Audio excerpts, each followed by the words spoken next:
ထိုမျိုးသမီးဟာအိမ်ရှိဆံမင်းသားကသူမကိုညာနေပြစ်တော့မယ်ဆိုတာကိုကောင်းကောင်းကြည့်သိနေပါတယ်။ဒါပေမဲ့သူမဟာခိလက်တုံချင်းလည်းမရှိသလိုကိုယ့်အသက်ကိုကယ်တင်ဖို့လည်းမစူးစမ်းခဲ့ပါဘူး။ဘာလို့လဲဆိုတော့ဒီနည်းလမ်းနဲ့မှသာသူမရဲ့ကံကြမ္မာကိုပြောင်းလဲနိုင်မှာမို့လို့ပါ။တကယ်တော့ဒီမျိုးသမီးဟာဘဝတစ်ပြောင်းဝင်စားလာတဲ့သူရက်ကွန်ချစ်လာသူတယောက်ဖြစ်ပါတယ်။သူမရဲ့အရင်ဘဝတုန်းကတော့သူမဟာတွန့်ဝမ်မင်းသားအတွက်ရဲလက်အောက်မှာအလုပ်လုပ်ခဲ့တဲ့ကမ္ဘာနံပါတ်1လုပ်ကြံတက်တဲ့သူဖြစ်ခဲ့ပူပါတယ်။သူမဟာကိုယ့်အသက်ကိုရင်းပြီးအရင်အိမ်ရှိဆံမင်းသားကိုလုပ်ကြံပေးခဲ့လို့သာတွန့်ဝမ်ဟာအာဏာရလာခဲ့တာပါ။ဒါပေမဲ့သူ့အထွတ်ထိပ်ကိုရောက်သွားတဲ့အချိန်မှာသူမကသူ့ရဲ့လှုပ်ဝက်ချက်အားလုံးကိုသိနေတာကြောင့်သူမကိုစိတ်ခတ်ပြီးရဲရဲဆက်ဆက်တက်ဖြစ်ခဲ့ပါတယ်။ဒါပေမဲ့ကံကြမ္မာကသူမကိုဒီလိုမျိုးအသေးမခံချင်ဘူးခင်မရဲ့နောက်တစ်တိုင်းနဲ့မှာပဲသူမဟာအသက်ခံလိုက်ရခါစားမင်းသမီးတစ်ပါးရဲ့ခန္ဓာကိုယ်လေးကိုဝိညာဉ်ကူပြီးအသက်ပြန်ရှင်လာခဲ့ပါတယ်ဆိုလိုတာကအခုချိန်မှာသူမဟာသူမကိုယ်တိုင်အသက်ခံခဲ့ရတဲ့အတွက်ကလေးစားချေရမှာနေမကပဲဒီမင်းသမီးလေးအသက်ခံရမှုအတွက်ပါကလေးစားချေပေးရတော့မှာဖြစ်ပါတယ်။ဒါကြောင့်ဘဝတစ်ပြန်ရလာပြီးနောက်သူမရဲ့ပထမဆုံးအစီအစဉ်ကတော့အရင်ဘဝတုန်းကသူမကိုယ်တိုင်လုပ်ကြံတက်ခဲ့တဲ့အိမ်ရှိဆံမင်းသားရဲ့အာယုံဆိုင်မှုကိုသူမစီရောက်လာအောင်ဆွဲဆောင်ဖို့ပါပဲ။ဘာလို့လဲဆိုတော့ထိုအိမ်ရှိဆံမင်းသားနဲ့လက်တွဲမှာသာကောက်ကျစ်တဲ့တွန့်ဝမ်ကိုအလဲထုံးနိုင်မှာမို့လို့ပါ။ဒါကြောင့်မို့လို့ပဲသူမဟာအကွက်ရွှေ့ပါတော့တယ်လူတိုင်းကရန်သူတွေကိုကြောက်လန့်ပြီးထွက်ပြေးနေကြတဲ့အချိန်မှာသူမကတမင်တက်တက်ထွက်ပြေးပဲသူမမျက်စိရှိတဲ့သူချိုတယောက်အသက်ခံရတာကိုတည်တည်ငြိမ်ငြိမ်စောင့်ကြည့်နေခဲ့တဲ့အိမ်ရှိဆံမင်းသားကကြံရှိနေတဲ့သူချိုတွေကိုရှာဖွေဖို့စုံစမ်းစစ်ဆေးခိုင်းတဲ့အခါမှာတော့အနားမှာမတက်ရက်နေတဲ့တခြားအမျိုးသားတယောက်ဟာလည်းသူချိုဖြစ်မှန်းသူမကချက်ချင်းရိပ်မိသွားပါတယ်။သူမဟာအိမ်ရှိဆံမင်းသားကိုချက်ချင်းလေးပြပြီးထိုသူချိုကိုဖောက်ပေါက်လုပ်လိုက်ပါ။ဒါကြောင့်မင်းသားကသူ့လူတွေကိုထိုသူချိုကိုပါတက်ပစ်ဖို့အမိန့်ပေးခဲ့တယ်။သူမရဲ့လုပ်ဆောင်ချက်ပြီးနောက်သွားတဲ့အခါမှာတော့ထိုမျိုးသမီးဟာတခြားတာမန်လူတွေလိုပဲကြောက်လန့်တုံ့ပြန်နေတရားဟန်ဆောင်ပြီးထိုနေရာကနေထွက်ခွာသွားခဲ့ပါတယ်။ဒါပေမဲ့အိမ်ရှိဆံမင်းသားကသူမပေါ်တန်တရားဝင်သွားခဲ့တယ်။သူကပထမတယောက်အသက်ခံရတော့ကသူမကတည်နေနေတဲ့တခြားလူတွေလိုလည်းအော်ဟစ်မပြေးဘူး။အဲ့ဒီအစားအရာအလုံးကိုတိတိကျကျစောင့်ကြည့်နေပြီးနောက်ထပ်သူချိုတယောက်ကိုပါဖော်ထုတ်ပေးသွားသေးတယ်။ဒီလိုမိန်းကလေးမျိုးကတွေးထွက်တန်ယူတွေကိုဒီတိုင်းလွယ်လွယ်နဲ့ကြောက်မဲ့သူမဟုတ်ဘူးလို့တွားအေးမိသွားပါတယ်။ဒါကြောင့်အမှန်တရားကိုဖော်ထုတ်ဖို့အတွက်သူဟာသူ့ရဲ့ကိုယ်ရံတော်ကိုသူမနောက်ကနေတိတ်တဆိတ်ထောက်လန်းဖို့ဆေးလွှတ်လိုက်ပါတယ်။ဒါပေမဲ့ထိုမျိုးသမီးကသူဒီလိုလုပ်မယ်ဆိုတာကိုကြိုတင်တွက်ဆထားပြီးသားပါ။ဒါကြောင့်မို့လို့တိုင်းပညာတက်မြောက်ထားတဲ့သူမရဲ့အစီအကံပလေးကတစ်ဆင့်ထိုကိုယ်ရံတော်ကိုတတိလက်သွားအောင်ရိုက်ပစ်လိုက်ပြီးအချင်းခန်းထဲမှာပိတ်လောင်ထားလိုက်ပါတယ်။အဲ့ဒီနောက်မှာမှဒီသတင်းကိုအိမ်ရှိဆံမင်းသားစီတမင်တက်တက်ပေးပို့ခဲ့တယ်။ဘာလို့လဲဆိုတော့သူဟာသူ့ရဲ့လက်အောက်ငယ်သားတွေအပေါ်ဘလောက်အထိဂရုစိုက်လဲဆိုတာကိုစမ်းသပ်ချင်လို့ပါမိမိလူတွေကိုပြစ်ပယ်ပြီးအသေးခံမဲ့အမျိုးသားတယောက်ဟာသူမရဲ့ယုံကြည်မှုကိုမထိုက်တန်ဘူးလို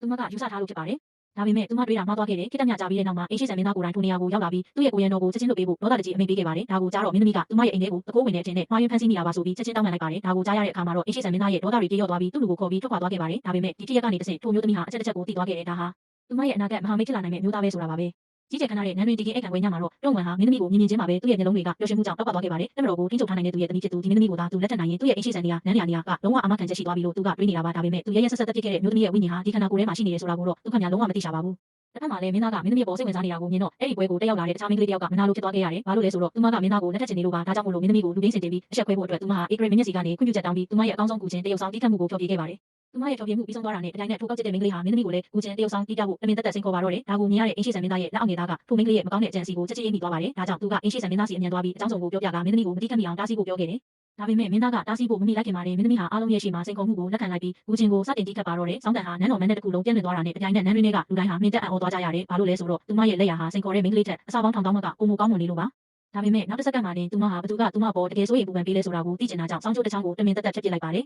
။အခန့်ပွဲပြီးလို့ထိုမျိုးသမီးပြန်လန်းမှာတော့အိမ်ရှိဆံမင်းသားကသူမကိုထိုင်ခိုင်းပြီးဆေးထည့်ပေးခဲ့ပါတယ်။ဘာလို့လဲဆိုတော့နန်းတော်တစ်ခုလုံးမှာရှိတဲ့လူတွေတဲကမှစောင်းချိုးပြတ်သွားတဲ့အချိန်မှာသူမရဲ့လက်မှာပါတရားရသွားခဲ့တာကိုသူတယောက်တည်းသာသတိပြုမိခဲ့လို့ဖြစ်ပါတယ်။ဟဲနောက်ထပ်ဘာတွေဆက်ဖြစ်မလဲသိချင်ရင်တော့ဒီဗီဒီယိုလေးကို like လုပ်ထားလိုက်ပါဦး